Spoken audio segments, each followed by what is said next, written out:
Yes,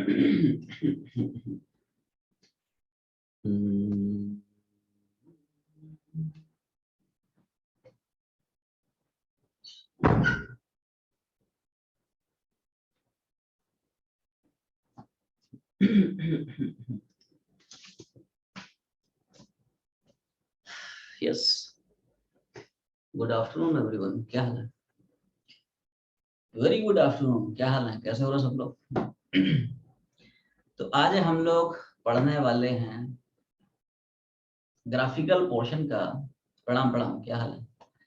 आज हम लोग चर्चा करने वाले हैं graphical portion of motion in 1D का एक बहुत important and the most amazing part, that is area under the curve. क्या पढ़ने वाले हैं? Area under the curve. जैसे एक हम लोग प्योरली मैथमेटिकल कंसेप्ट स्लोप पढ़े थे, उसी तरह से there is one more mathematical concept, purely mathematical concept है क्या? Area under the curve, right? बाकी जो प्रॉब्लम्स तुम लोगों के बाकी हैं ग्राफ प्लॉटिंग में, राइट, उनको हम लोग इस कंसेप्ट के बाद डिस्कस करेंगे, ठीक है? पहले थोड़ा सा थ्योरी करा देता हूँ, उसके बाद अटैक करना शुरू करेंगे, है ना, न्यूमेरिकल्स पे, राइट? तो सब लोग एक मस्त हेडिंग बनाए भाई, everyone make a new heading. क्या हेडिंग पड़ेगी? Area under the curve. Module में पढ़ते चलें, है ना, पढ़ाते चलता हूँ, जस्ट गो थ्रू इट, एक बार पढ़ ले। एरिया अंडर द कर्व होता क्या है?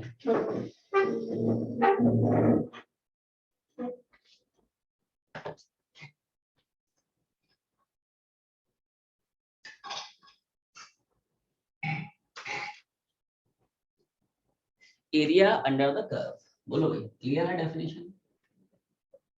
एरिया अंडर द कर्व, जैसे ग्राफ का जो स्लोप होता है, it's a purely mathematical concept. उसी तरह से एक और मैथमेटिकल कंसेप्ट आया जिसको हम बोलते हैं एरिया अंडर द कर्व, ठीक है? तो सब लोग थोड़ा सा ध्यान देना है, आसान सा कंसेप्ट है, ठीक है? देखो, जैसे मान लो कोई भी ग्राफ है in between y and x, ठीक है, किसी भी शेप का, किसी भी साइज का, y as a function of x, क्या? y as a function of x। तो पूछता है बता area bounded by this curve with x axis. क्या पूछा? Area bounded by this curve and x axis, ये जो शेडेड पोर्शन का एरिया है, ये एरिया किस फिजिकल क्वांटिटी को डिनोट करेगा? जवाब क्या है? Integration of this function with respect to x। क्या बोला? Area under the curve, area under the curve y versus x, क्या? y वर्सेस x, है ना? ये डिनोट होता है किससे? Integration of function y with respect to x। पहले बात को समझे ध्यान से, क्या बोला मैंने? हाँ हाँ, कैसा भी ग्राफ है तुम्हारा, है ना, कोई भी क्वांटिटीज के बीच में ग्राफ है, area bounded by the curve y with this x axis, इस कर्व और x एक्सिस के बीच का ये जो शेडेड पोर्शन का एरिया है, ये एरिया रिप्रेजेंट होता है by integration of this function y with respect to x। क्या बोले? दो लाइन का प्रूफ है। वैसे याद आ रहा है तुम लोगों को जब इंटीग्रेशन पढ़ा रहा था तो वहां पे भी ये कंसेप्ट बताया था कि इंटीग्रेशन का असलियत में मतलब क्या होता है, उसका प्रैक्टिकल सिग्निफिकेंस क्या होता है। आप किसी फंक्शन को इंटीग्रेट कर रहे हो, मतलब असलियत में आप क्या कर रहे हो? एरिया निकाल रहे हैं। द रिस्पांस, आवाज नहीं आई, ये सुनो, do you remember? Yes sir. Yes sir. बातें थोड़ी सी पुरानी है, पुरानी बातें भूले तो नहीं हो? ठीक है, भूलना नहीं, अरे है ना, याद रखना इसको। Do you remember? आगे तुम लोगों को पढ़ाऊंगा, यस सर। आगे तुम लोगों को बताया जाएगा डिफरेंशिएशन और इंटीग्रेशन, इनमें फंडामेंटल डिफरेंस यही है। अगर आप किसी फंक्शन को डिफरेंशिएट कर रहे हो तो आप उस ग्राफ का स्लोप निकाल रहे हो, अगर आप किसी फंक्शन को इंटीग्रेट कर रहे हो तो उस ग्राफ का एरिया निकाल रहे हो। ये आगे लिखाऊंगा, टेंशन मत ले, है ना? पहले इतना छापो, है ना, दो लाइन का प्रूफ भी है, करा देता हूं, पहले इतना छापा।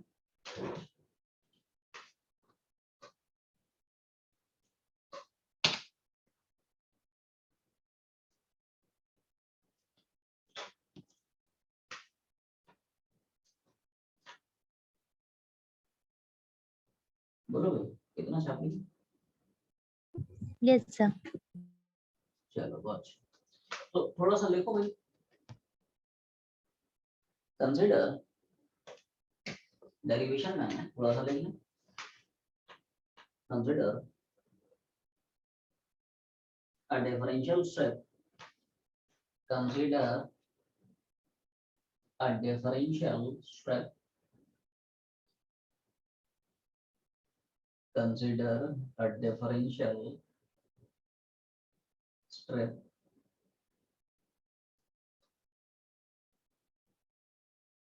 having length y and breadth dx and breadth dx as shown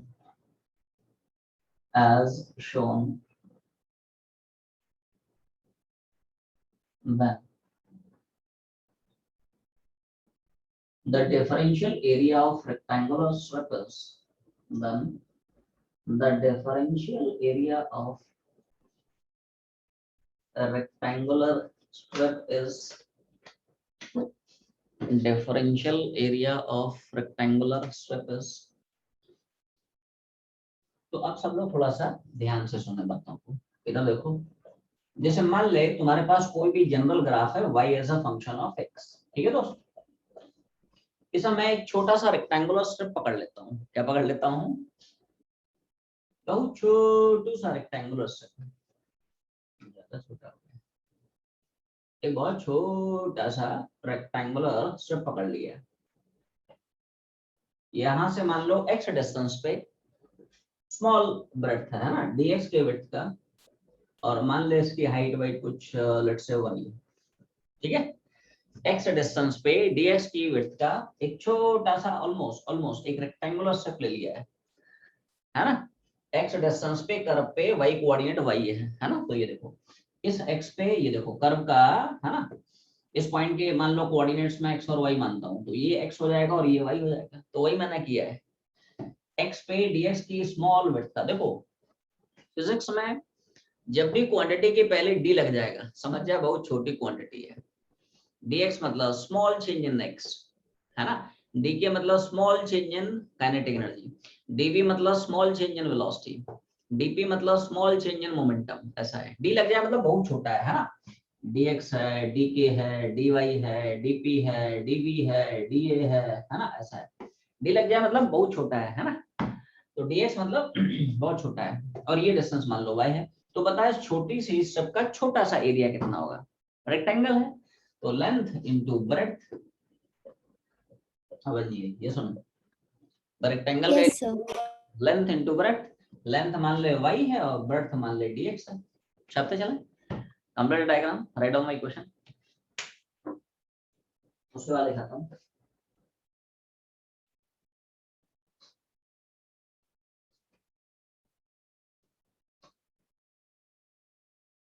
बोलो भाई, कितना लिखी? Yes sir. कितना? हाँ, तो इसके बाद देखें after the step, in order to determine the total area, in order to determine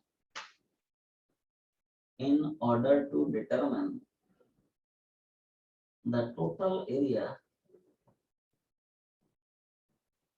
we have to add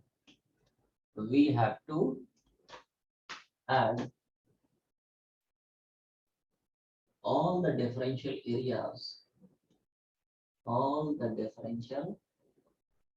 areas of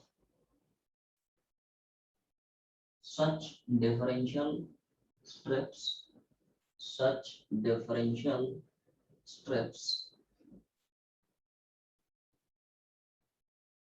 and this addition or summation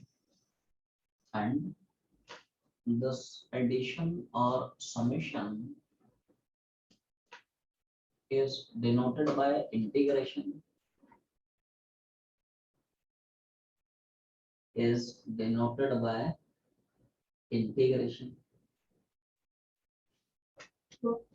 addition or summation is denoted by integration। तो देखो ऐसा है क्या, ये तो छोटे से strip का एक छोटा सा एरिया बार है। अगर तुम्हें पूरा एरिया निकालना है तो क्या ऐसे जितने भी स्ट्रिप्स मिल रहे हैं उन सबके एरियाज को जोड़ना होगा? ये सुनो भाई, ये बता है इसमें Yes, sir. इस तरह के रेक्टेंगुलर स्ट्रिप्स ना बहुत सारे मिलेंगे, अनंत स्ट्रिप्स मिलेंगे। ये देखो, ये स्ट्रिप है, ये स्ट्रिप है, ऐसे बहुत सारे स्ट्रिप्स मिलेंगे भाई। अगर टोटल एरिया निकालना है ना तो ऐसे ये स्ट्रिप है, ये स्ट्रिप है, ये स्ट्रिप है, ये स्ट्रिप, बहुत सारे स्ट्रिप्स मिलेंगे, है ना। तो देखो, टोटल एरिया निकालने के लिए ऐसे जितने भी DA DA DA DA DA DA हैं उन सारे एरियाज को जोड़ना पड़ेगा। और ध्यान से समझो, अब यहाँ पे इंटीग्रेशन का जन्म हुआ जन्म हुआ मतलब उसकी एंट्री हुई, है ना। तो देखो, हम लोग इंटीग्रेशन में डेफिनेशन क्या पढ़े थे? किसी भी फिजिकल क्वांटिटी के इनफाइनाइट वैल्यूज को जोड़ने का जो टूल है दैट इज इंटीग्रेशन। बोलो, मैंने क्या बोला? Integration is a tool to add infinite values of same physical quantity. Very good, ठीक है ना। देखो, सेम फिजिकल क्वांटिटी है लेकिन ऐसे तुम्हें ना इनफाइनाइट स्ट्रिप्स मिल रहे हैं। देखो, एक है, दो है, कोई फाइनाइट थोड़ी है, इनफाइनाइट स्ट्रिप्स हैं। तो पूरे ग्राफ का टोटल एरिया निकालने के लिए ऐसे इनफाइनाइट एरियाज को ऐड करना पड़ेगा और इंटीग्रेशन यही तो काम करता है। Integration is a tool to add infinite value of same physical quantities, है ना। तो देखो क्या कर रहा है, एरिया, टोटल एरिया निकालने के लिए ऐसे जितने भी छोटे छोटे छोटे छोटे एरियाज हैं उनको ऐड करना पड़ेगा। एंड दिस एडिशन और summation it is denoted by integration, है ना। तो ऐसे सारे एरियाज को ऐड करना है तो एडिशन या समेशन ये किससे डिनोट होगा? इंटीग्रेशन से। तो डीए की वैल्यू यहां से चिपका दें तो क्या एरिया हम लोग प्रूव कर लेंगे इंटीग्रेशन ऑफ वाई डीएक्स होगा? ये सुनो, ये यही तो मैंने फॉर्मूला Yes, sir. बताया। डल रिस्पॉन्स, ये सुनो, इधर देख एवरीवन सी दिस। तो समझे मैंने क्या किया? एक छोटा सा रेक्टेंगुलर स्टेप पकड़ा, उस छोटे से स्टेप का छोटा सा एरिया निकाल लिया।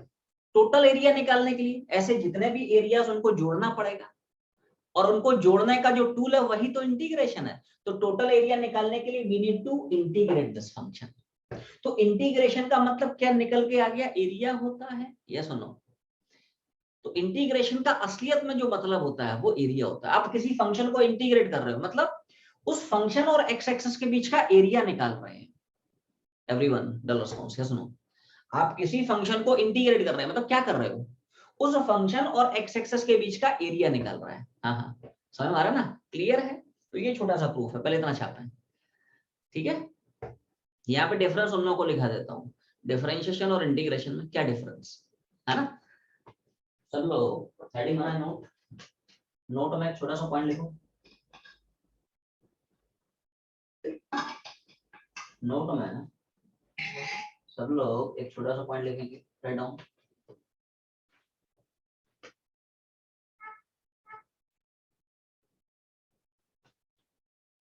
Differentiation of a function with respect to x is defined as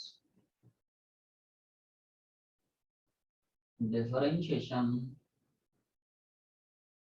of a function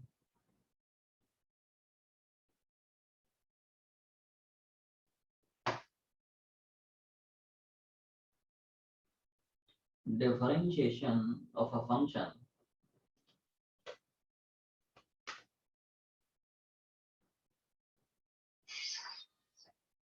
differentiation of a function with respect to x is defined as with respect to x is defined as slope of that function, slope of that function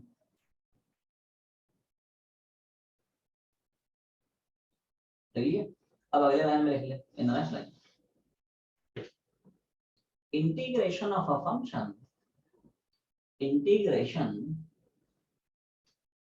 of a function with respect to x is defined as with respect to integration of a function with respect to x is defined as area bounded by that function area bounded by that function with x-axis, with x-axis। तो पहले तुम लोग इतनी बात बताओ, क्या इतनी बात तुम लोगों को समझ में आ रही है? Yes, sir. Yes, sir. Differentiation integration में जो डिफरेंस दिखाया समझ में आया? What is the difference in between differentiation and integration? देख, फंक्शन को अगर डिफरेंशिएट कर रहा है, इसका मतलब उस फंक्शन का स्लोप निकाल रहा है। फंक्शन को इंटीग्रेट कर रहा है, मतलब उस फंक्शन एक्स एक्सिस का एरिया निकाल रहा है। समझे ध्यान से? देख, एवरीवन सी दिस। जैसे आप मान लो फंक्शन को डिफरेंशिएट कराते हो,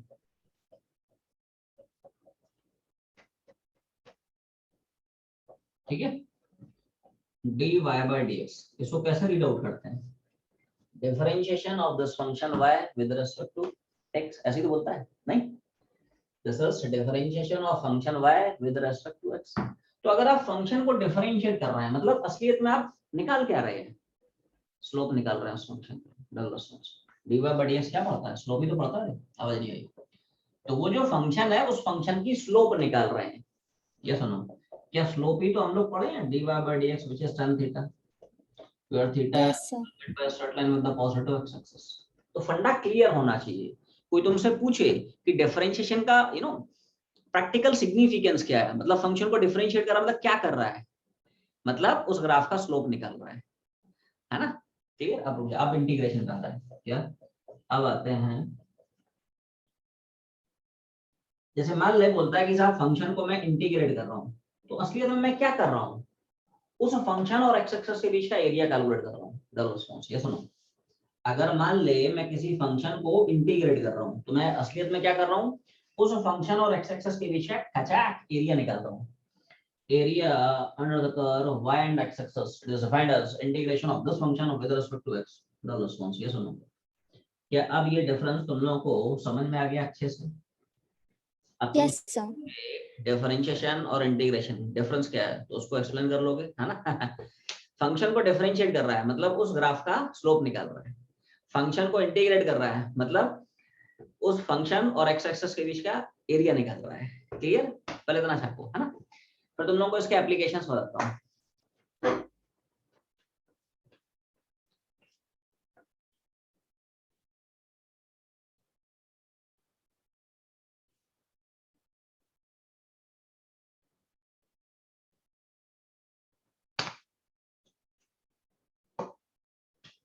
बोलो भाई, कितना हो गया? Yes, sir. छापी? चल,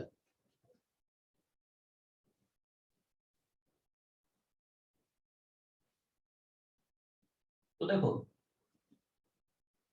जैसा हम लोग एक प्योरली मैथमेटिकल कंसेप्ट पढ़ते हैं, स्लोप पढ़े? तो स्लोप एक प्योरली मैथमेटिकल कंसेप्ट है। उसका फिजिक्स में क्या यूज है? डिस्प्लेसमेंट टाइम ग्राफ का slope, velocity, do you remember? Velocity time graph का स्लोप, एक्सेशन। आवाज नहीं आई? उसी तरह से जो एरिया अंडर द कर्व पढ़े हो, it's also purely mathematical concept. जो मैथ्स वाले बच्चे हैं उनको 12th की मैथ्स में पढ़ाया जाएगा, 11th में नहीं, 12th की मैथ्स में, इन कैलकुलस। ठीक है, बट सिंस वो पार्ट फिजिक्स में यूज होता है, तो वो जब मैथ्स वाले 12th में पढ़ाएंगे ना, वो फिजिक्स वाले अभी पढ़ा दे रहे हैं। क्योंकि बिना उसके मोशन वनडे में गाड़ी तुम्हारी अटक जाएगी, आगे बढ़ नहीं पाएगी। ऐसा है कि डिटेल में मैथ्स में कैलकुलस में पढ़ाया जाएगा अगले साल, जो बच्चे मैथ्स वाले, ठीक है। बट अभी समझ लें क्योंकि उसका यूज है, ठीक है। अब area under the curve, it's a purely mathematical concept. इसका फिजिक्स में क्या यूज है, क्यों पढ़ते हैं? 3 ग्राफ, एक नहीं, 2 नहीं, पूरे 3। वेलोसिटी टाइम ग्राफ का एरिया, एक्सेशन टाइम ग्राफ का एरिया, एक्सेशन डिस्प्लेसमेंट ग्राफ का एरिया। बोलो मैंने क्या बोला? क्या क्या यूज है? 3 ग्राफ के एरिया पूछता है जनरली। हेडिंग बना ले सब लोग, एक मस्त हेडिंग बनाए, applications of area and the curve. Module पहुंच सब लोग, मॉड्यूल पहुंचे। Applications of area under the curve.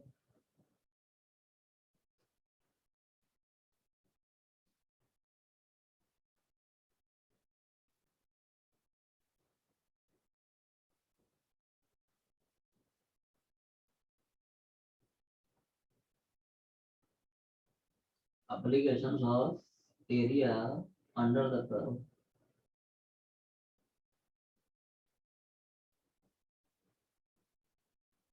Okay, तो इसमें केस नंबर 1 सब लोग हेडिंग बना, area under curve, velocity and time access.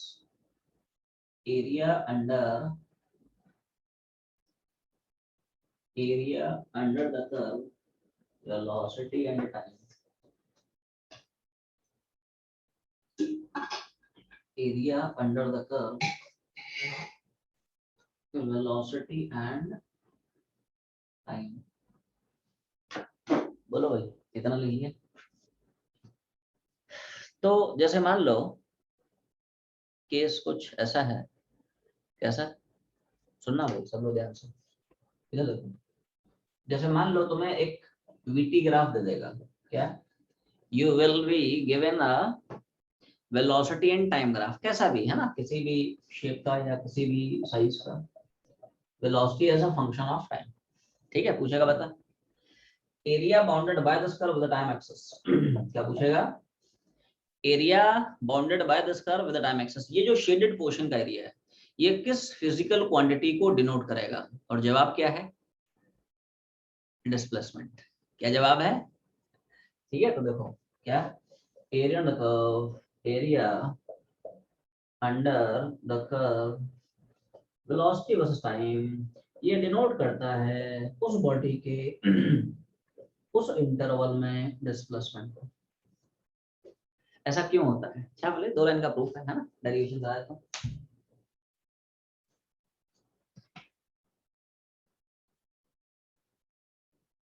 बोलो कितना होगा? Yes, sir.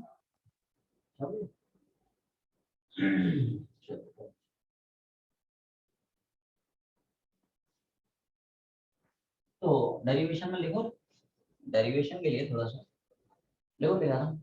velocity of the body is defined as velocity of the body is velocity of the body is defined as, बोलो velocity का formula हम लोग क्या पढ़ा था? आवाज नहीं. Displacement upon time. Velocity is defined as rate of change of displacement with respect to time. dt को मैं इधर लिख ले रहा हूँ, तुम लोग भी लिखते चलो. dt को इधर चिपका दिया, dx बराबर v dt. समझ पा रहा तुम लोग? गड़बड़ हो गया थोड़ा सा ना. अभी ठीक है, अभी क्लियर है, अभी दिख रहा है? तो dx बराबर v इंटू डी टी, दोनों साइड से इंटीग्रेट करा रहा हूँ. क्या करा रहा है? Integrating on both the sides. देखो यहाँ पे dt आ गया, मतलब टाइम के रेस्पेक्ट में इंटीग्रेशन होगा, टाइम के लिमिट्स पढ़ेंगे. यहाँ पे dx आ रहा है, मतलब डिस्प्लेसमेंट के रेस्पेक्ट में इंटीग्रेशन है, डिस्प्लेसमेंट की लिमिट्स पढ़ेंगे. तो देखो मैं कुछ कुछ मान लेता हूँ, कुछ कुछ पकड़ लिया है.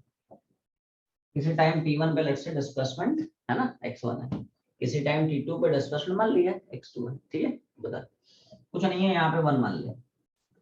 तो क्या हम लोग 1 का इंटीग्रेशन x का रेस्पेक्ट में x पढ़ते हैं? आवाज नहीं है. Yes, sir. तो नोरे याद है फॉर्मूले डिफरेंशियल के, इंटीग्रेशन के? 1 का इंटीग्रेशन x का रेस्पेक्ट में x, सबको याद है? Yes, sir. x का रेस्पेक्ट में x चिपका दे. अब बहुत सिंपल सा डेरिवेशन है, देखो क्या नहीं उसमें. तो देखो लिमिट में घुमा रहा हूँ, है ना, ये देखो अपर माइनस लोअर लिमिट, ये एज इट इज है ना, आरएचएस के साथ कोई छेड़छाड़ नहीं, एज इट इज मैंने चिपका दिया. देखो है ना, upper limit x2, lower limit x1, अपर माइनस लोअर, है ना. इसको मैं फर्स्ट इक्वेशन मान लेता हूँ. इसके बाद लिखो, पहले इतना चाहो फिर मैं लिखाता हूँ.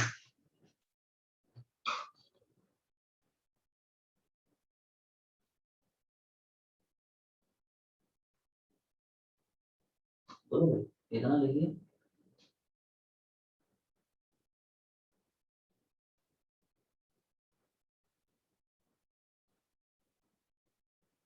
आगे बढ़ेंगे. जी सर. Yes, sir. ठीक है, तो लिखो थोड़ा सा. Displacement of the body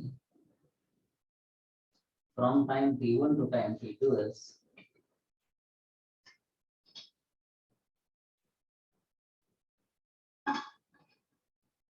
displacement of the body from time t1 to time t2 is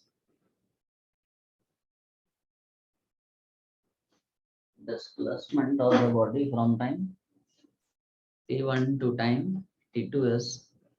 अच्छा सब लोग थोड़ा सोच के बोलो, क्या ये जो टर्म है क्या ये रिप्रेजेंट कर रहा है बॉडी का displacement from time t1 to time t2? समझ में नहीं आया तुमको? Yes sir. चमका नहीं, मुझे लगा ही नहीं तुम्हें चमका। तो जिनको जिनको नहीं चमका, ठीक है, सिर्फ तुम्हारे लिए। एवरीवन सी दिस, क्या टाइम t1 पे डिस्प्लेसमेंट x1 है, क्या टाइम t2 पे x2 है? ठीक है, रुक जाओ। मान ले this is the position of the body eight equals t1 पे मान ले x1 है। Let's say this is the position of the body eight equals t2 और t2 पे लेट्स से बॉडी का ओरिजिन से डिस्प्लेसमेंट x2 है।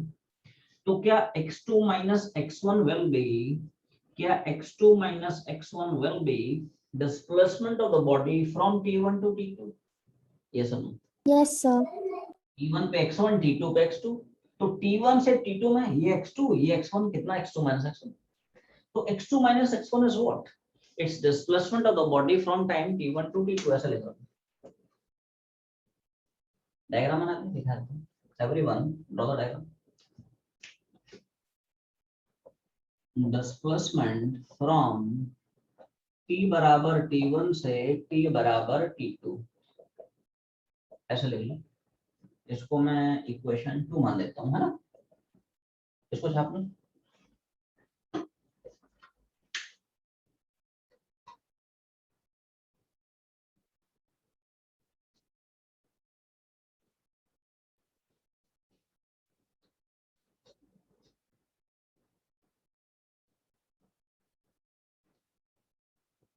बोलो कितना हो गया?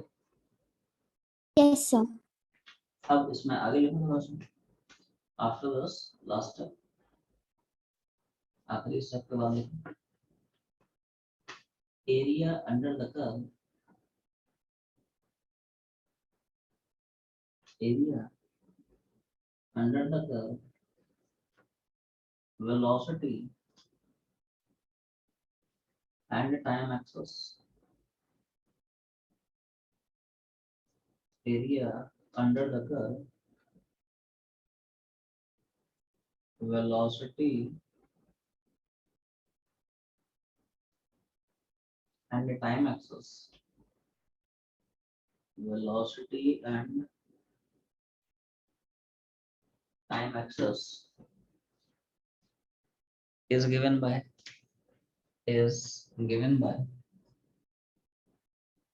ऐसा ये एरिया बराबर इंटीग्रेशन ऑफ v dt। ये कैसे लगा समझ में आया? अब यहाँ पे एरिया का यूज है, जो एरिया का कंसेप्ट पढ़े हो ना, अब उसका यहाँ पे यूज तुम्हें देखने को मिलेगा। तो इन जनरल क्या हम लोग y वर्सेस x ग्राफ का area integration of y dx पढ़ते हैं? आवाज नहीं आई? जैसे Yes, sir. स्लोप पड़ता है dy by dx, ऐसे एरिया पड़ता है integration of y dx।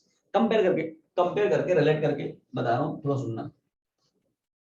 Everyone see this, जैसे मान ले y और x के बीच का ग्राफ है, तो y और x ग्राफ के बीच का एरिया किससे डिनोट करता है? बोल, इंटीग्रेशन y dx, है ना? तो बोलो भाई, ये सुनो। Yes sir. आज जनता हाना नहीं बोल रही है। संडे तुम लोग स्ट्राइक पे हो गए, हंगर स्ट्राइक, खाना खा के भूख हड़ताल पे बैठे हो। संडे आज नहीं बोलेंगे सर। बोला करो। इधर देख, सुनना ध्यान से। जैसे मान ले y वर्सेस x ग्राफ है, तो एरिया क्या? Integration y dx। मान ले मेरे पास vt है, vt मतलब विश्वनाथ टेम्पल। मान ले हमारे पास ग्राफ है वेलोसिटी और टाइम एक्सेस के बीच का, तो क्या मैं vt ग्राफ का एरिया लिख सकता हूँ integration of v dt? Yes sir. Yes, sir. देख, फंडा ये है दोस्त कि एरिया है तो वही इंटीग्रेशन ऑफ y dx, बस y को रिप्लेस करा दे बाय वेलोसिटी। y की क्या आएगा? वेलोसिटी। x को रिप्लेस करा दे बाय टाइम, x ये t चिपका दे। तो क्या vt ग्राफ का एरिया मैं लिख पाऊंगा इंटीग्रेशन वी dt, है ना? तो बोलो भाई, y की जगह Yes, sir. और s ये t, Yes, sir. क्लियर है? तो y वर्सेस x का इंटीग्रेशन y dx, है ना? v वर्सेस t का इंटीग्रेशन v dt, है ना? छाप लो, कुछ नहीं, अब बस रखना है वैल्यू, है ना? इंटीग्रेशन ऑफ v dt की जगह एरिया रख देना, x2 - x1 की जगह डिस्प्लेसमेंट हो गया, है ना?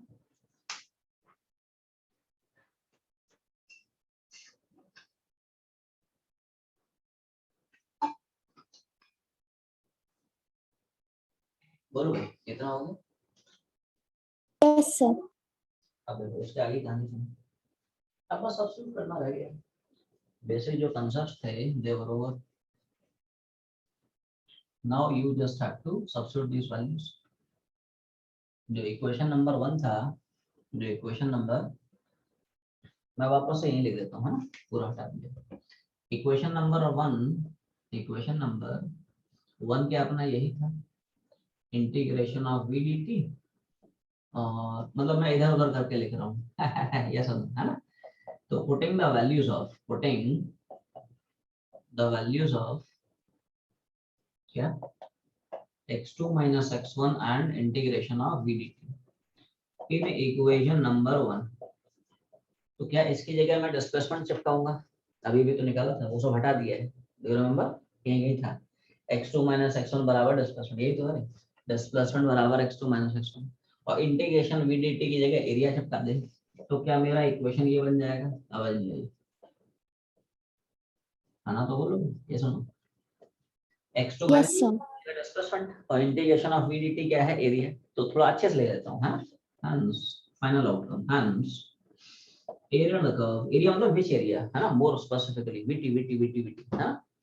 area under velocity versus time graph, velocity versus time curve, ये डिनोट करता है उस इंटरवल में उस बॉडी के डिस्प्लेसमेंट को। तो ये छोटा सा डेरिवेशन है, ध्यान रखना, ठीक है? छाप ले।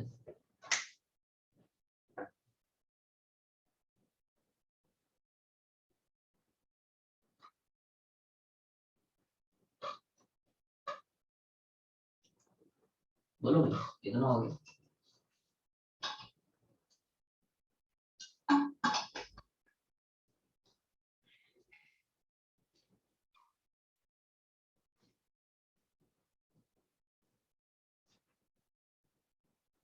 लेगी आगे है?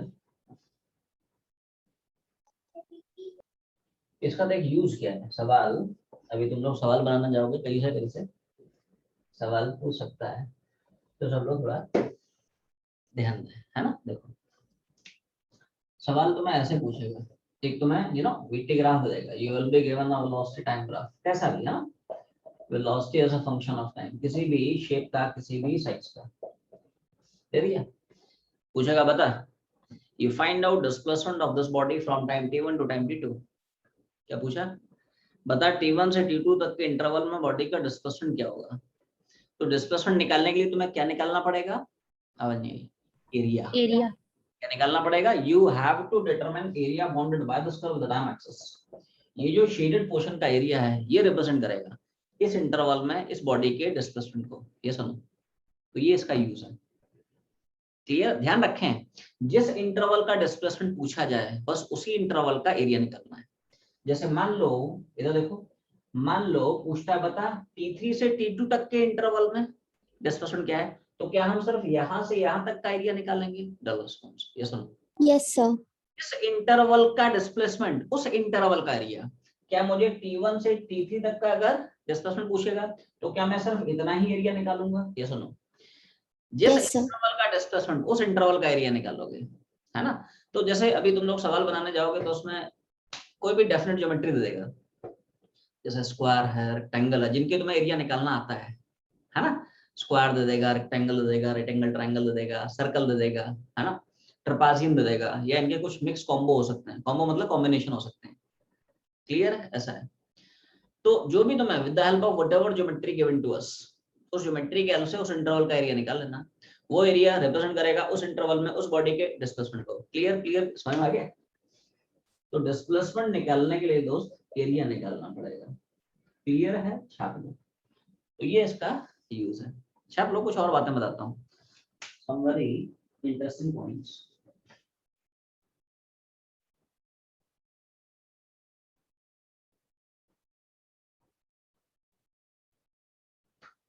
बोलो इतना हो गया। Yes, sir.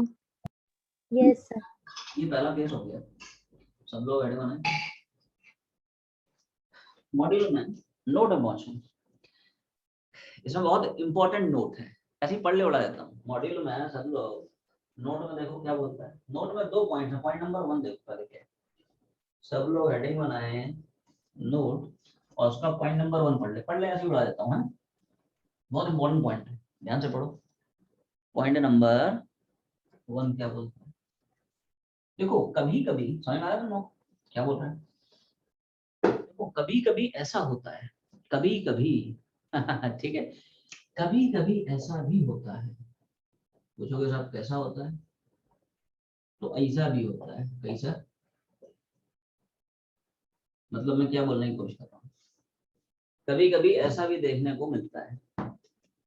Means sometimes a part of the curve is above the time axis and remaining part of the curve is below the time axis. ये देख ध्यान से देख ग्राफ कैसा है, अच्छा है नहीं अच्छा लग रहा है ठीक है, अब जैसा भी है समझना तो पड़ेगा ठीक है। कुछ पोर्शन ग्राफ का टाइम एक्सेस के ऊपर है, रिमेनिंग पार्ट नीचे, ठीक है। जैसे मान ले मैं कुछ कुछ पकड़ लेता हूँ, ये टाइम लेट्स से t1 है, ये टाइम लेट्स से t2 है, ये टाइम लेट्स से t3 है। पूछेगा बता t1 से t3 तक के इंटरवल में डिस्टेंस कितना होगा या डिस्प्लेसमेंट कितना होगा। ध्यान से सुनना मेरी बातों, ठीक है। तो what we do, we find out area bounded by this curve with the time axis above and below the axis separately. Area bounded by this curve with the time axis above the time axis separately. Area bounded by this curve with the time axis below the time axis separately. निकाल लिया, इनको numerically निकालते हैं, sign wine का चक्कर नहीं। निकाल लिया, ये मान ले शेडेड पोर्शन का एरिया A1 है, ये वाला मान ले शेडेड पोर्शन का एरिया A2 है। निकाल लिया, इन दोनों एरिया को जोड़ देते हैं तो डिस्टेंस आ जाता है, इनको सब्ट्रैक्ट कर देते हैं डिस्प्लेसमेंट आ जाता है। सुन, डिस्टेंस निकालने के लिए we add these two areas for displacement, थोड़ा शॉर्ट में हो गया है, देखो डिस्प्लेसमेंट निकालने के लिए भी subtract these two areas अब पूछोगे साहब ऐसा क्यों, है ना। तो 2 लाइन का प्रूफ है, बता देता हूँ, छाप ले, डायग्राम बना के छाप ले। यही नोट में पॉइंट नंबर 1 बोलने की कोशिश करता है, एक बार पढ़ ले, 2 लाइन का रीजन है, प्रूफ है।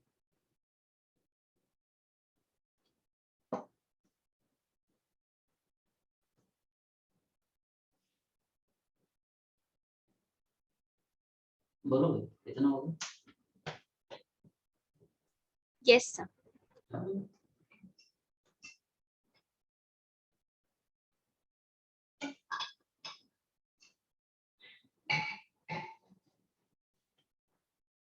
और तो उसका रीजन थोड़ा सा समझने की कोशिश करते हैं, ऐसा क्या है, क्यों करते हैं, हाँ।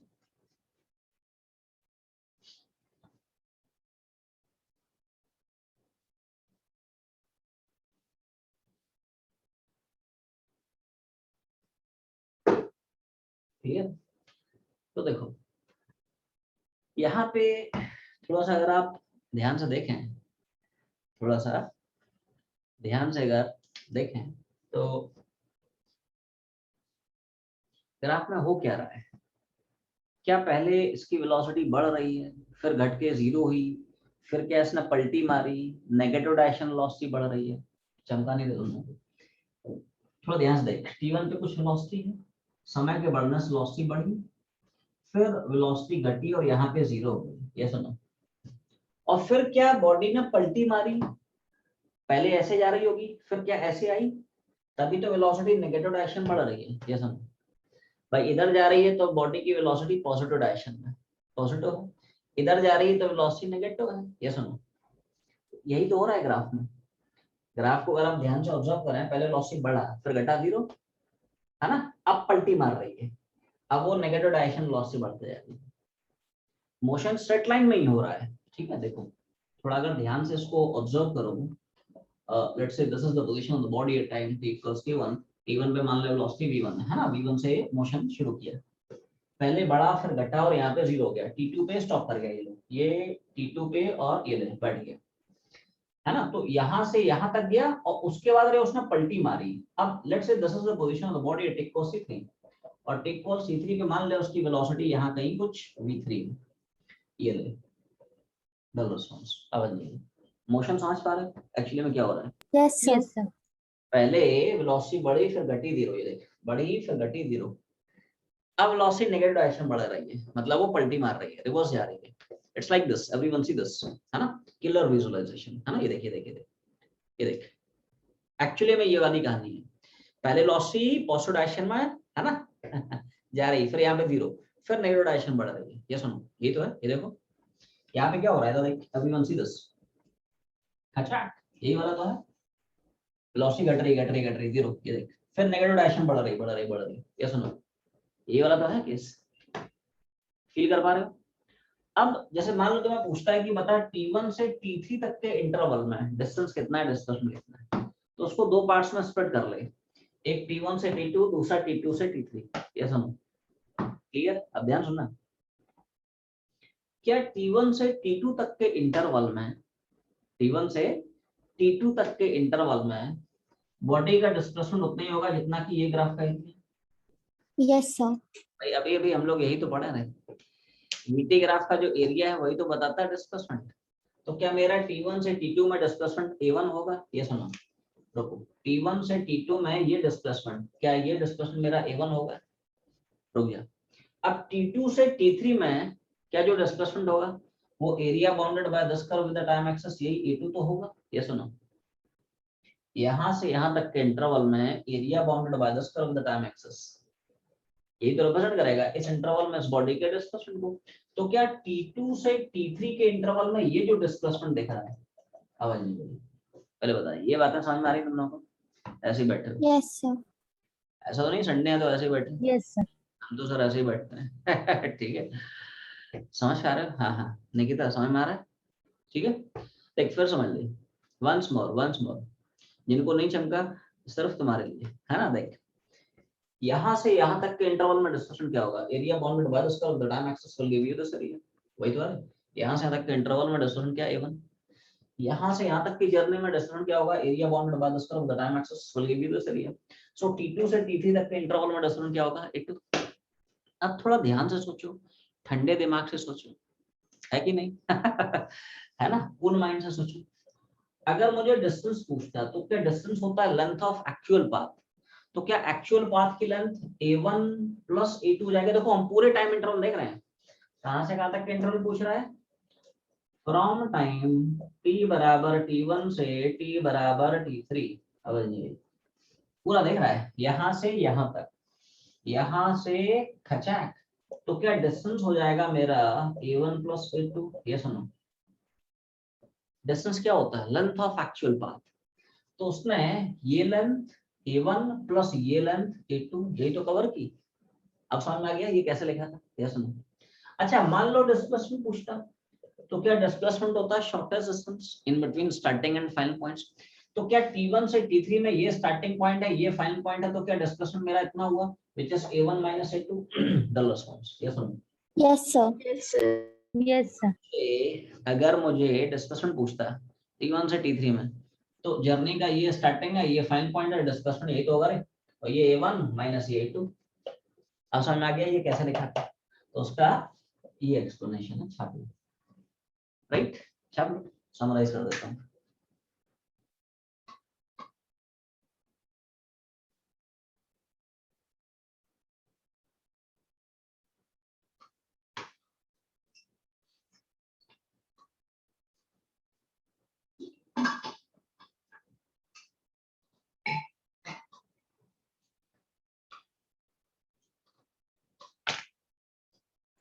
बोलो भाई, कितना हो गया? Yes, sir. छाप ली? चलो,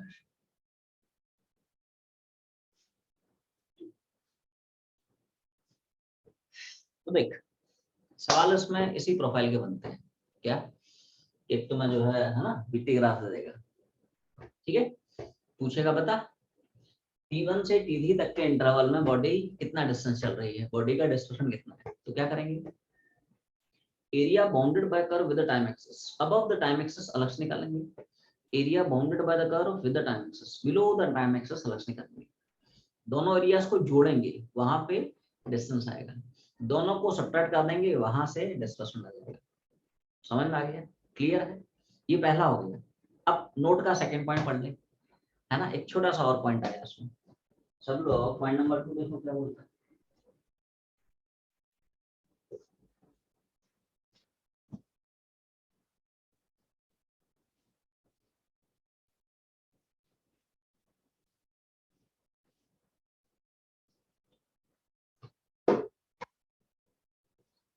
बोलो भाई, समझ पा रहे हैं? नोट का जो दूसरा है वो ये बोलता है, ध्यान सुनना सब लोग, जो स्टेटमेंट बोल रहा हूँ उस पर थोड़ा ध्यान से फोकस करें, कॉन्सेंट्रेट करें। अगर मान ले मेरा पूरा का पूरा जो ग्राफ है एक ही डायरेक्शन में, either the entire curve is above the time axis or the entire curve is below the time axis, तो क्या डिस्टेंस और डिस्प्लेसमेंट बराबर हो जाएंगे, यस और no? Yes, sir. Yes, sir. यहाँ पे डिस्टेंस और डिस्प्लेसमेंट अलग अलग क्यों दिख रहे हैं, क्योंकि आधा curve, I mean a part of curve is above the time axis, remaining is below the time axis, इसलिए डिस्टेंस अलग दिख रहा है, क्योंकि बॉडी पलटी मार रही ना, इधर जा रही इधर जा रही। अगर पूरा ग्राफ एक ही डायरेक्शन में होगा, इसका मतलब बॉडी एक ही डायरेक्शन चल रही है, तो बॉडी स्ट्रेट लाइन में एक ही डायरेक्शन जाती है, तो क्या डिस्टेंस और डिस्प्लेसमेंट बराबर ही तो होते हैं। ध्यान सुनना, जैसे मान ले वीटी ग्राफ अपना कुछ ऐसा है, पूरा एक ही डायरेक्शन में, इधर the entire curve is above the axis और the entire curve is below the time axis, एक ही डायरेक्शन होना चाहिए, है ना। तो क्या मैं बोलूंगा, यहां से यहां तक के इंटरवल में जितना डिस्टेंस उतना ही डिस्प्लेसमेंट, और वो रिप्रेजेंट करेगा area bounded by this curve. ये सुनो, क्या इस सवाल में डिस्टेंस डिस्प्लेसमेंट बराबर होंगे और वो डिनोट होगा area bounded by this curve से, ये सुनो। Yes, sir. अब उसका लॉजिक क्या है बता, व्हाट इज द रीजन, ऐसा होगा क्यों, कि बॉडी एक ही डायरेक्शन जा रही है ना। भाई एक बार बता, T1 पे वेलोसिटी मान लो v1 है, T2 पे मान लो v2, ये देखो T1 पे लेट्स से v1, T2 पे मान ले v2, तो एक ही डायरेक्शन जा रही है, स्ट्रेट लाइन जा रही है, तो क्या जो एक्चुअल पाथ लेंथ होगा क्या वही तो शॉर्टेस्ट डिस्टेंस होगा, ये सुनो, ये फंडा है। अच्छा थोड़ा दिमाग लगाएं, क्या इस केस में E2 की वैल्यू 0 हो जाएगी, अगर यहाँ पे E2, Yes, sir. तो क्या यहाँ से मैथमेटिकली भी जस्टिफाई हो गया कि मेरा डिस्टेंस और डिस्प्लेसमेंट बराबर हो गया। ध्यान सुनना, है ना, ध्यान सुनना, ध्यान सुनना सब लोग, थोड़ा दिमाग लगाएं, थोड़ा सा अगर यहाँ पे ध्यान से सोचो, थोड़ा सा अगर ध्यान से सोचा जाए, एक ऑल्टरनेटिव एक्सप्लेनेशन बता रहा हूँ, है ना। देखो असलियत में क्या होता है, हम लोग पिछले केस में ऐसे तो करे थे, ये वाला A1 था और ये वाला दोस्त A2 था, डिस्टेंस था A1 प्लस A2, डिस्प्लेसमेंट था A1 माइनस A2। क्या इस केस में A2 की वैल्यू 0 दिख रही, क्योंकि नीचे वाला तो ग्राफ है ही नहीं, इट्स मिसिंग, यस और नो। तो क्या मैं Yes, sir. फॉर्मूले हैं इनमें A2 को 0 डाल सकता हूँ, क्योंकि ये वाला पार्ट तो है ही नहीं यहाँ पे, तो A2 इज 0 हियर। तो अगर तुम उस फॉर्मूले से भी देखो कि डिस्टेंस बराबर A1 प्लस A2, ये ले बराबर वही आ गया, है ना, और डिस्प्लेसमेंट बराबर देखो तो A1 माइनस A2, और A2 की वैल्यू 0 डाल दे, A1 प्लस A2, है ना, तो A1 प्लस 0, है ना, और A1 माइनस 0 वो भी A1 आ गया। तो यहाँ से भी प्रूव हो गया कि डिस्टेंस बराबर डिस्प्लेसमेंट बराबर A1। क्लियर है, समझ में आ गया। तो ऐसे ध्यान रखें, पूरा ग्राफ एक ही डायरेक्शन में है, तो चाहे डिस्टेंस पूछे डिस्प्लेसमेंट पूछे बराबर, लेकिन हाँ कुछ पार्ट ऊपर कुछ नीचे, तो डिस्टेंस निकालने के लिए दोनों एरिया जोड़ने पड़ेंगे और डिस्प्लेसमेंट के लिए दोनों घटाने पड़ेंगे, है ना, इतना छापना।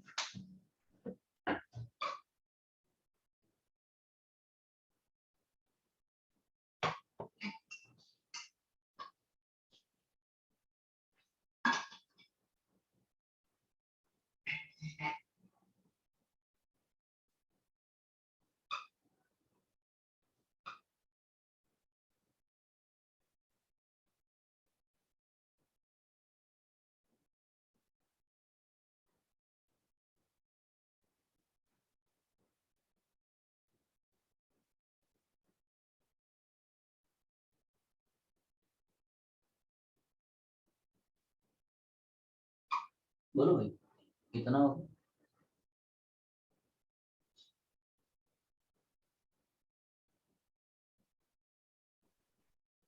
Yes, sir.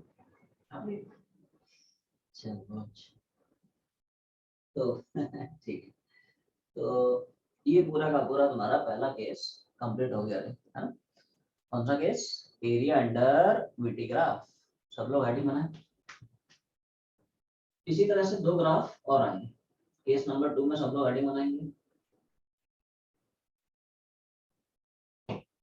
Area under the curve, exploration and time.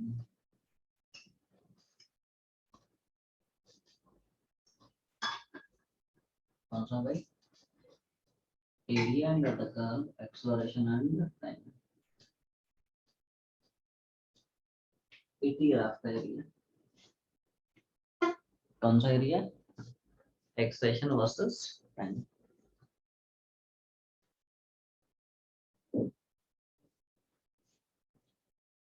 तो ऐसे पढ़ते चलो, पढ़ाता चलता है क्या है।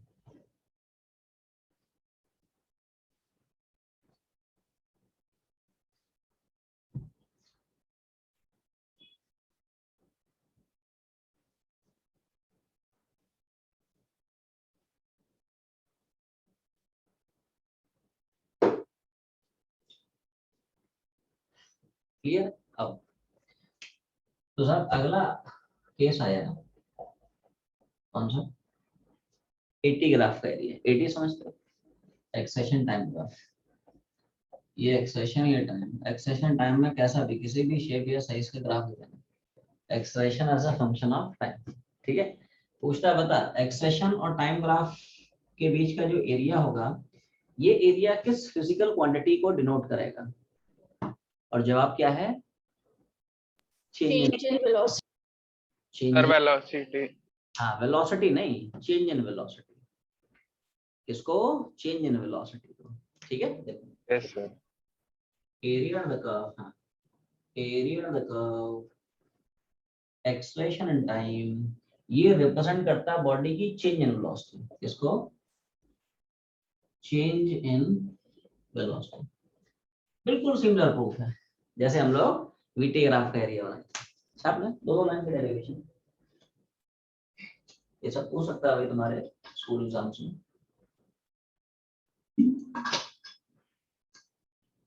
बोलो भाई। Done, sir. हाँ लिखो, तो लिखो रे डेरिवेशन लिखो। Acceleration of the body is defined as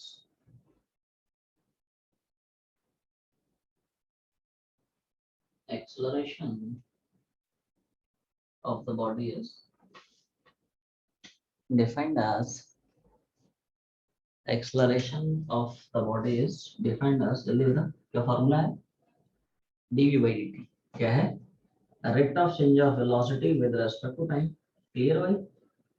आवाज नहीं ये सुन, dt से मल्टीप्लाई करा दिए, बिल्कुल वही अप्रोच है as in the previous case है ना। दोनों साइड से इंटीग्रेट करा, क्या करा रहा है देखो, यहाँ पे dt आ गया मतलब टाइम के रेस्पेक्ट में इंटीग्रेशन होगा, मतलब टाइम की लिमिट्स पढ़ेंगे। यहाँ पे वेलोसिटी के रेस्पेक्ट में इंटीग्रेशन हो रहा है, मतलब वेलोसिटी की लिमिट्स पढ़ेंगे। मैं कुछ कुछ मान लेता हूँ। आवाज नहीं आई है ना, तो बोलो भाई। किसी टाइम t1 पे मान ले वेलोसिटी v1 है, किसी टाइम t2 पे वेलोसिटी v2 है। छापते चलो, छापते चलो, बोलो कितना छापिए? Yes, sir. तो हाँ हाँ साक्षी म्यूट कर ले, म्यूट कर ले, म्यूट कर ले, अनम्यूट कर ले। एक मिनट हाँ, सभी ठीक? चल देख, तो भाई साहब ऐसा है, कैसा? कुछ नहीं है, 1 मान लिया है, तो बता 1 का एक्स रेस्पेक्ट में इंटीग्रेशन, 1 का एक्स रेस्पेक्ट में इंटीग्रेशन x, तो क्या 1 का v के रेस्पेक्ट में v लिखूंगा? आवाज नहीं आई है ना, तो बोलो भाई ये सुनो, Yes, sir. 1 का एक्स रेस्पेक्ट में x, तो 1 का v के रेस्पेक्ट में v, लिमिट शिफ्ट कर रहा हूँ है ना। बोलो भाई, इतना क्लियर? आरएचएस के साथ Yes, sir. चिपका देंगे, एज इट इज मैंने चिपका दिया है ना। ये देखो, v की जगह v2, v की जगह v1, upper minus lower limit. क्या ये क्वांटिटी रिप्रेजेंट करती है चेंज इन वेलोसिटी को? Yes, sir. देख, हमेशा ध्यान रखें, किसी भी क्वांटिटी का जो चेंज होता है, it is always defined as final value minus initial value. Change in kinetic energy मतलब final kinetic energy minus initial kinetic energy. Change in momentum, final momentum minus initial momentum, ऐसा है।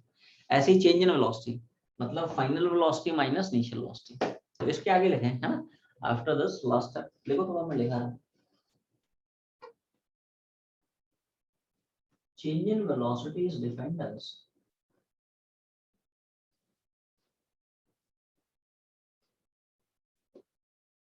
change in velocity is defined as,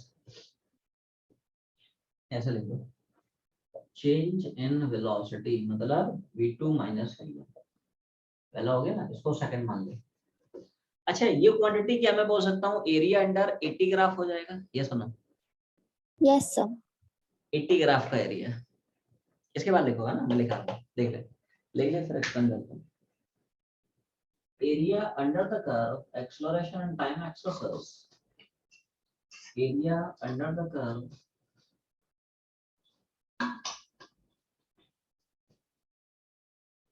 area under the curve acceleration and time axes तो ऐसा लिख लो, area under the curve acceleration and time axes integration of ADT। Clear है भाई? क्या हो जाएगा? Integration of ADT। थोड़ा रिलेट करके बता रहा हूँ, है ना, थोड़ा सा रिलेट करके उसको समझने की कोशिश करें। देखो, जैसे y वर्सेस x ग्राफ है, तो y वर्सेस x ग्राफ का एरिया किस क्वांटिटी से डिनोट होता है? Integration of y dx। Clear? उसी तरह से मान ले 80 ग्राफ है, क्या है, तो एक्सेशन वर्सेस टाइम ग्राफ का एरिया क्या होगा? फॉर्मूला वही है, इंटीग्रेशन ऑफ y dx। बस y की जगह तुम्हें a चिपका देना है और x ये यहाँ पे p चिपका देना है, ये समझो। या y की जगह मुझे a रिप्लेस कराना पड़ेगा और x जगह क्या t डालना पड़ेगा। तो क्या एरिया अंडर 80 ग्राफ हो जाएगा इंटीग्रेशन ऑफ a dt? ये सुनो, बोलो भाई, समझ पा रहे हो लोग? इधर छाप देता हूँ, Yes, sir. इधर देख भाई, y वर्सेस x का एरिया इंटीग्रेशन y dx, तो a वर्सेस t का इंटीग्रेशन a dt। कैसे लिख रहा हूँ, कैसे लिखा समझ में आया? y की जगह बस a डाल दिए, x ये t डाल दिए। क्लियर? छापते चलो, बस इसकी वैल्यू डालना हो गया।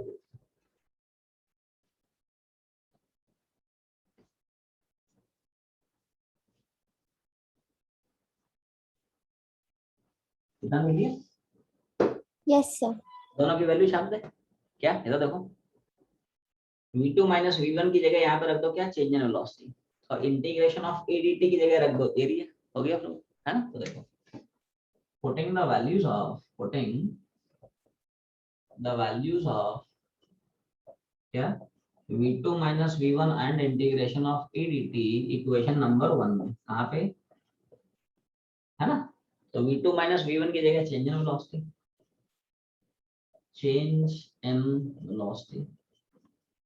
है ना, और इंटीग्रेशन ऑफ ADT की जगह एरिया।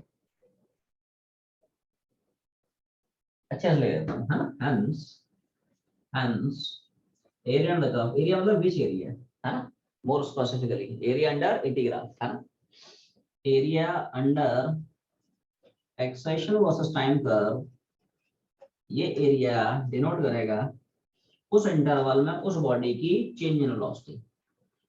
चेंज इन वेलोसिटी मतलब फाइनल माइनस इनिशियल वेलोसिटी। इसका यूज क्या है पहले इतना छाप, यूज क्या है बताता हूँ।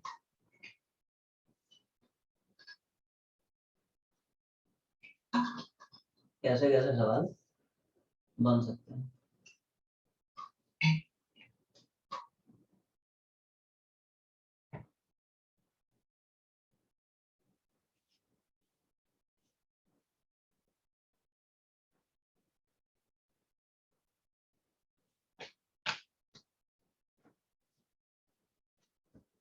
बोल भाई, कितना हो गया?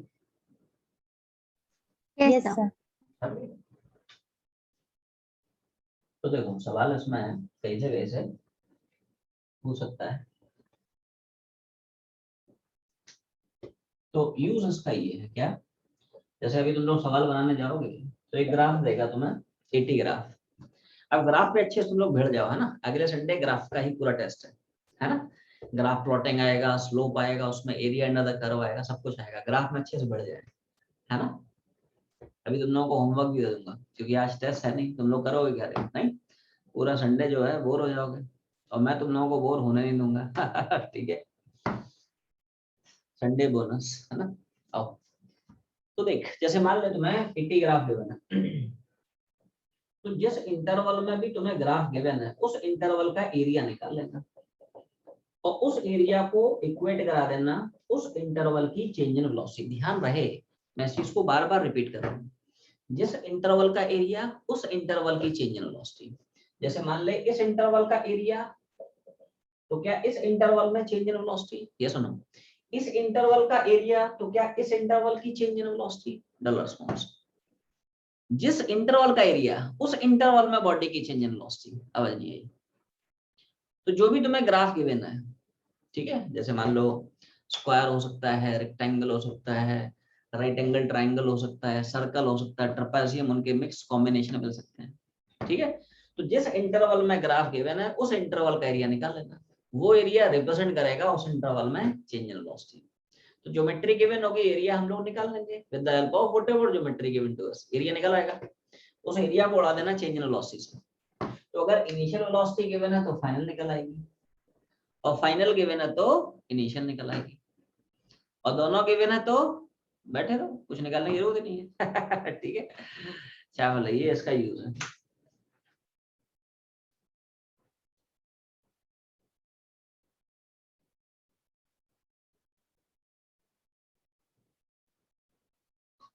बोलो भाई, कितना हो गया? Yes, sir. लास्ट आखिरी केस खड़े बना लो, एक और छोटा सा केस है, फिर हमारा पूरा का पूरा एरिया अंडर द कर्व का टॉपिक कंप्लीट हो जाएगा। सब लोग मॉड्यूल वापस है, कॉपी में हेडिंग बना। केस नंबर 3, कौन सा केस है? Area under the curve, acceleration and displacement. क्या है? Area under the curve, acceleration and, है ना, डिस्प्लेसमेंट।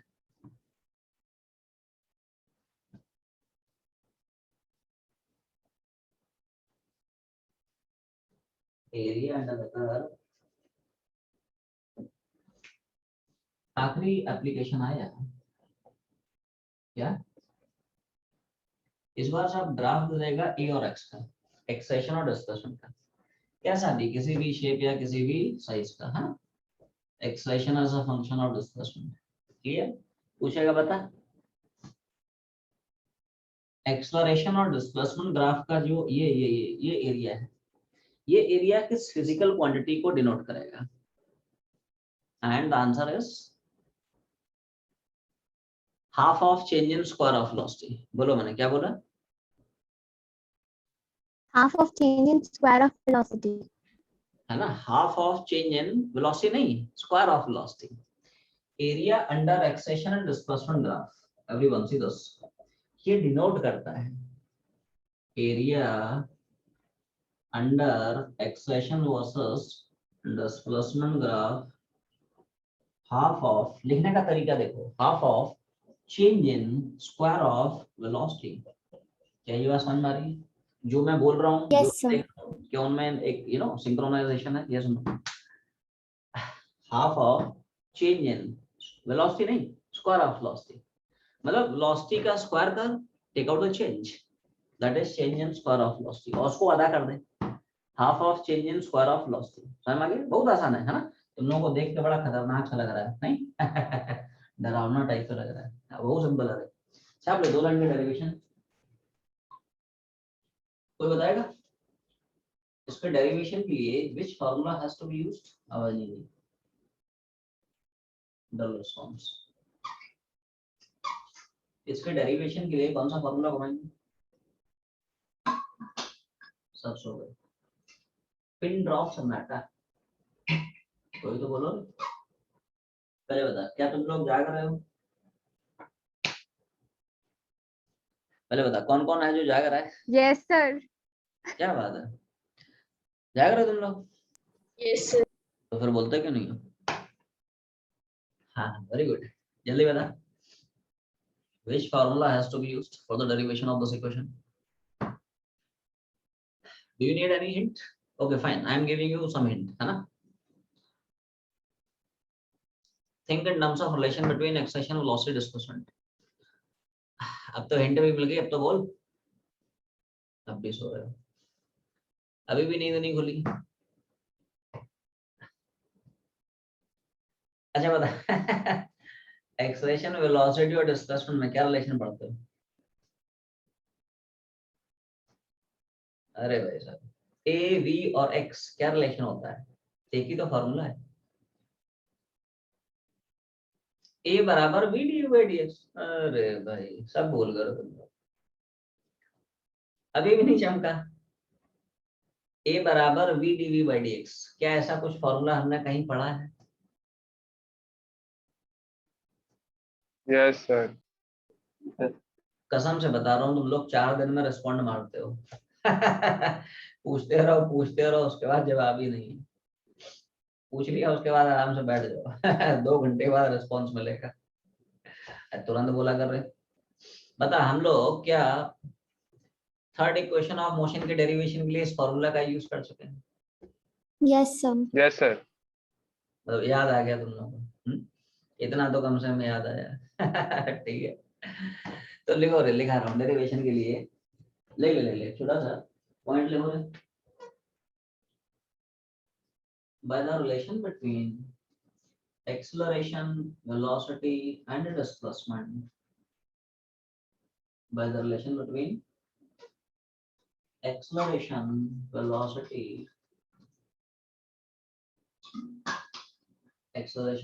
and displacement. ये a बराबर v du by dx। देख, अगर तुम्हें नहीं भी याद है तो 2 लाइन का डेरिवेशन है, आसानी से उसको प्रूव भी कर सकता है। कैसे? dx से मल्टीप्लाई डिवाइड कर दिया, क्या किया? आवाज नहीं आई, उड़ जाएगा रे, वो एक ही चीज है। a du by dt तो होता है, dx से मल्टीप्लाई डिवाइड कर दिया, क्या ये dx by dt वेलोसिटी बन जाता है? वेलोसिटी क्या पढ़ते हो? Rate of change of displacement with respect to time, ये समझो। तो ये Yes, क्या sir. हो गया? इनटू dv by dx, वही तो है, तो ऐसे निकाल भी सकता है।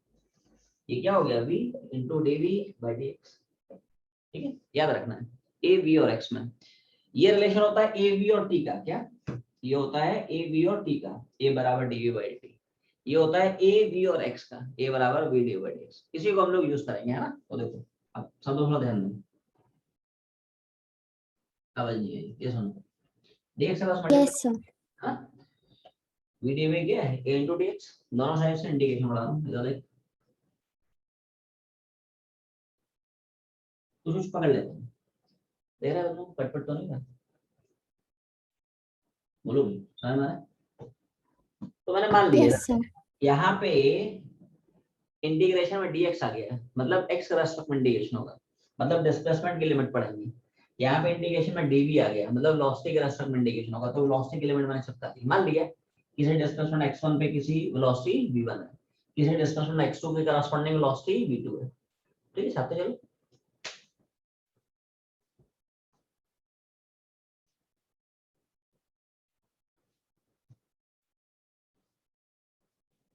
बोलो भाई, कितना हो गया? Yes, sir. पता v का रेस्पेक्ट में इंटीग्रेशन अब जी।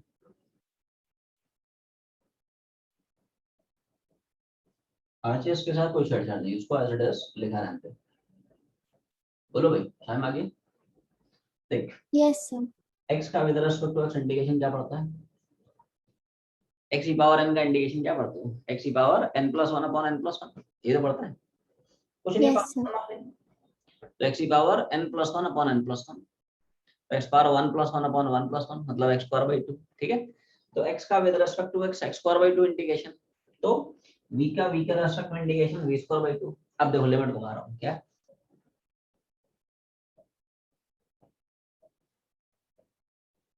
आवाज नहीं आई, ये सुनो, Yes, sir. तू बाहर निकाल लिया, कांस्टेंट है ना, तो कांस्टेंट बाहर आ गया, v की जगह v2, v की जगह v1 upper minus lower limit, तो half of this is v2² this is v1²। Clear? इसको मैं मान लेता हूँ फर्स्ट इक्वेशन में, इसको मान लिया, तुम लोग भी खाते हैं। तो ये तो एक टर्म आई गया, ये देखो half of change in square of velocity, ये क्या मैं बोल सकता हूँ ax ग्राफ का एरिया है, ये सुनो, Yes, sir. है ना। तो इसके बाद लिखो आफ्टर द स्टेप, बस थोड़ा सा 2 मिनट और है ना, ये पूरा कंप्लीट हो जाता है, फिर तुम लोग सवाल बनाना शुरू करना। तो देखो भाई, area under the curve, area under the curve, acceleration and displacement is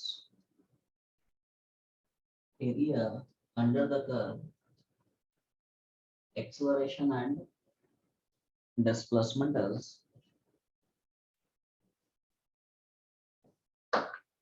ऐसे लेंगे, area under the curve, acceleration and displacement is, बोलो भाई ये समझ आ गया नहीं? Yes, sir. वैसे रिलेट करके समझ लें, y वर्सेस x का ये, तो a वर्सेस x का वो हो जाएगा, है ना। तो देखो सब लोग थोड़ा सा देखो कैसे कैसे रिलेट कर रहा हूँ, समझो। y versus x, in general y versus x graph का एरिया डिनोट होता है by integration of y with respect to x। उसी तरह से मान ले ग्राफ गिवन है एक्सेलेरेशन और डिस्प्लेसमेंट का, तो a वर्सेस x ग्राफ का एरिया क्या होगा, फॉर्मूला वही इंटीग्रेशन y dx, बस y को रिप्लेस कर देना बाय एक्सेलेरेशन, y की जगह क्या आ जाएगा एक्सेलेरेशन, और x को रिप्लेस करा देना बाय डिस्प्लेसमेंट, x की जगह क्या आ जाएगा डिस्प्लेसमेंट x। क्लियर? तो y की जगह a आ जाएगा, x की जगह x आ जाएगा, राइट। तो ax ग्राफ का एरिया क्या हो जाएगा इंटीग्रेशन ऑफ a dx।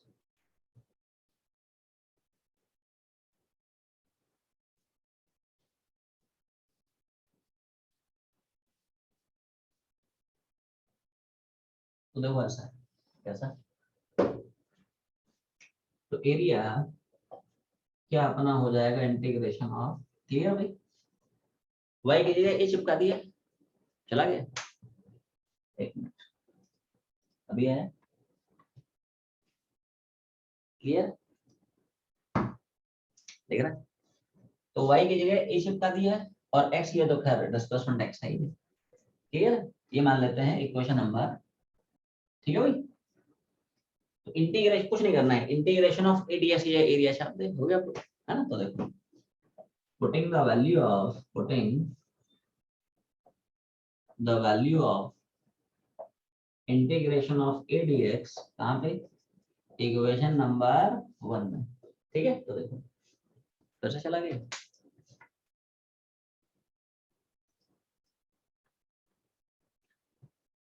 फिर से आगे देखो ऐसा है, क्या इंटीग्रेशन ऑफ ए डीएक्स की जगह यहाँ पे एरिया डाल दे, तो इक्वेशन क्या अपनी ये बन जाएगी,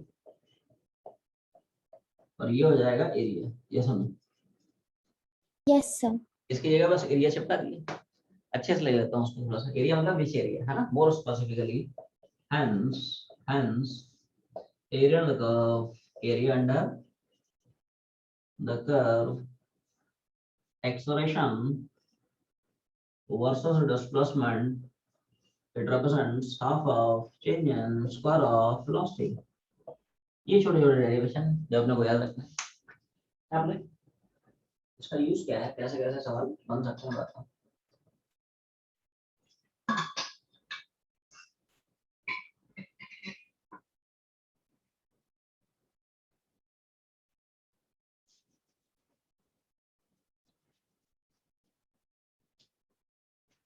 बोलो भाई, इतना हो गया।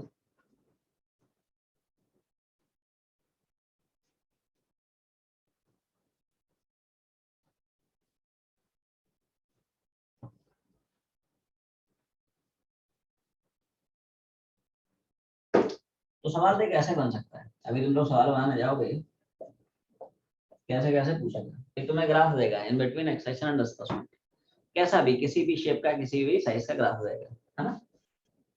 Accession as a function of displacement. ठीक है, तो जिस इंटरवल में आपको ग्राफ गिवन है उस इंटरवल का एरिया निकाल लेना, और वो एरिया रिप्रेजेंट करेगा उस इंटरवल में उस बॉडी की half of change in square of velocity. बोलो मैंने क्या बोला? सेम टू सेम है ना। इधर देख, जिस इंटरवल में तुम्हें ग्राफ गिवन है उस इंटरवल का एरिया निकाल लेना, और वही एरिया रिप्रेजेंट करेगा उस इंटरवल में half of change in square of velocity.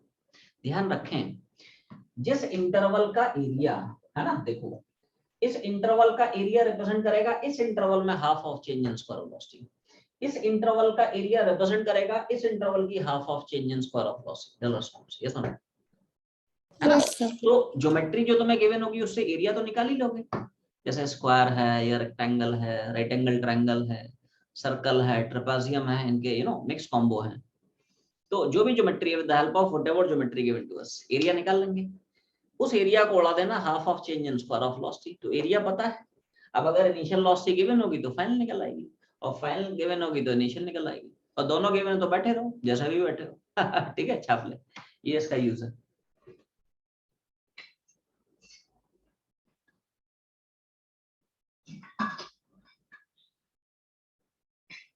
बोलो भाई कितना होगा? Yes, sir.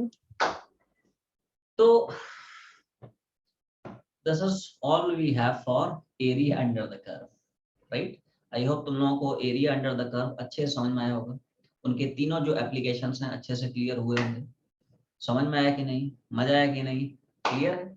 फाइनली समराइज कर देता हूं उन लोगों को। 3 ग्राफ आए, जल्दी जल्दी बताओ। वीटी ग्राफ का एरिया किसको डिनोट करेगा?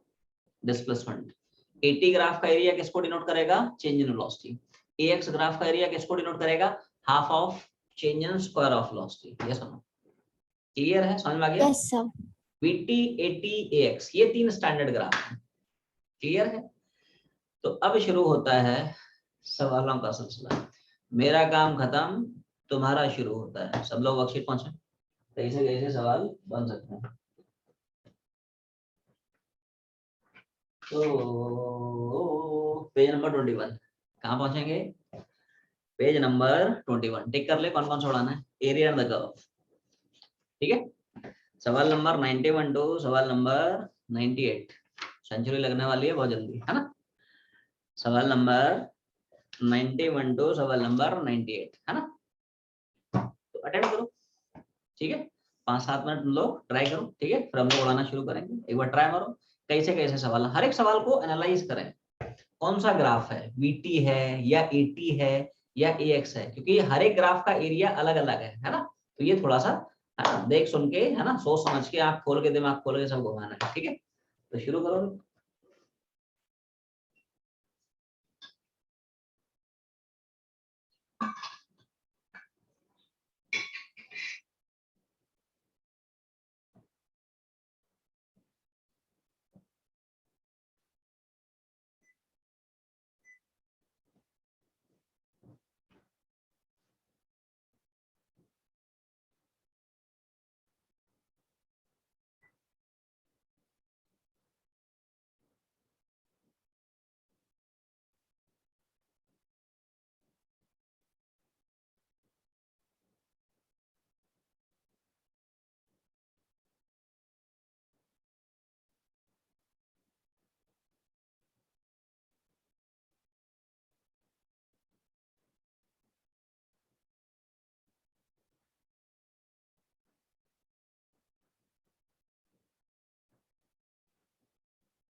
यस, परमेश सवाल।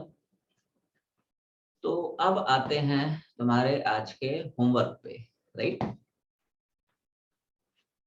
संडे स्पेशल है ना? संडे स्पेशल में क्या है? तो सब लोग पेज नंबर 30 में आ जाए। हाँ हाँ, वो भी हम लोग करेंगे, वो नेक्स्ट क्लास में करेंगे। उस दिन वाले जो सवाल हैं और आज के जो एरिया अंडर द कर्व के सवाल हैं वो नेक्स्ट क्लास में हिट करेंगे, ठीक है? ऐसा है, ठीक है? तो सब लोग पेज नंबर 30 में आ जाए। This CDS is based on graphical problems, slope पर बेस्ड है, ग्राफ प्लॉटिंग पर बेस्ड है, और आखिरी में जो आज हम लोग कंसेप्ट पढ़े हैं किस पर? एरिया अंडर द कर्व, है ना?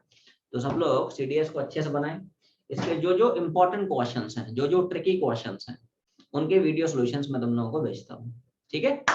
तो एरिया अंडर द कर्व के सारे क्वेश्चंस, है ना, plus CDS based on graphical problems. इस CDS को अच्छे से बनाएं, फोटो खींचें, ऐप पे अपलोड जरूर करें, ठीक है?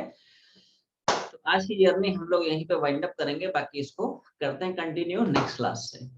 क्लियर? तब तक पढ़ाई करते रहें। All the very best. चलो, bye bye everyone. Thank you, sir. Thank you, sir. Bye everyone. Thank you, sir. Bye bye.